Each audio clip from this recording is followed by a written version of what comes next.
প্রিয় ছাত্রছাত্রীরা, সোমনাথদার কোচিং সেন্টারে তোমাদের সবাইকে স্বাগত।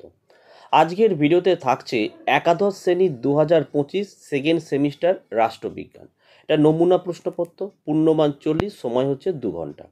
এর আগে আমি অধ্যায় টু অধ্যায়ের সাজেশন দিয়েছি, অবশ্যই তোমরা দেখে নিও। আর এই প্রশ্নের সেটটা কিন্তু দেখে যেও, এখান থেকে তোমাদের প্রত্যেকটা স্কুলের প্রশ্ন কিন্তু কমন পাবে বাকি সাবজেক্টের মতো। তো চলো আমরা ভিডিও শুরু করি।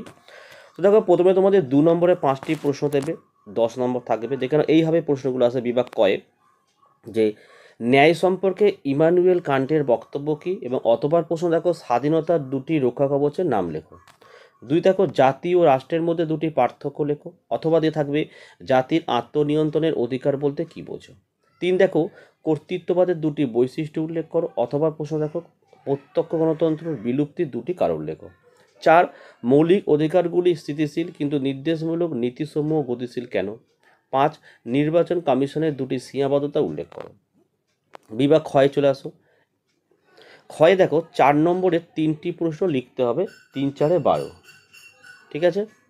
তো দেখো 1 নম্বর প্রশ্ন কি, জাতির আত্মনিয়ন্ত্রণের অধিকারের সপক্ষে যুক্তি দাও, অথবা প্রশ্ন জাতীয় জনসমাজ গঠনের উপাদানগুলি আলোচনা করো। 7 দেখো সংবিধানের মৌলিক অধিকার লিপিবদ্ধ করার প্রয়োজনীয়তা উল্লেখ করো। 8 প্রশ্ন ভারত সরকার নির্বাচন এফপিটিপি সিস্টেম গ্রহণ করেছেন কেন, অথবা প্রশ্ন নির্বাচন কমিশনের গঠন আলোচনা করো। বিভাগ গ 9 নম্বর প্রশ্ন ক্ষমতা স্বতন্ত্রীকরণ নীতির পক্ষে আর বিপক্ষে যুক্তি দাও, অথবা প্রশ্ন সাম্যের বিভিন্ন রূপগুলি আলোচনা করো। এখানে 6 নম্বরে 3টি লিখতে হয় কিন্তু, 9 হলো। 10 নম্বর প্রশ্ন দেখে নাও। 10 প্রশ্ন দেখো সর্বাত্মকবাদের সুবিধা ও অসুবিধা আলোচনা করো। 11 প্রশ্ন গান্ধীজির অহিংস সত্যাগ্রহের ধারণাটি ব্যাখ্যা করো, অথবা প্রশ্ন মৌলানা আবুল কালাম আজাদের শিক্ষা চিন্তা ব্যাখ্যা করো।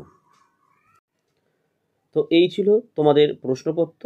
প্রত্যেকটা প্রশ্ন কিন্তু ইম্পর্টেন্ট, ভালো করে এগুলো প্র্যাকটিস করে রাখো, এখান থেকে তোমাদের স্কুলে কোশ্চেন কিন্তু চলে আসবে।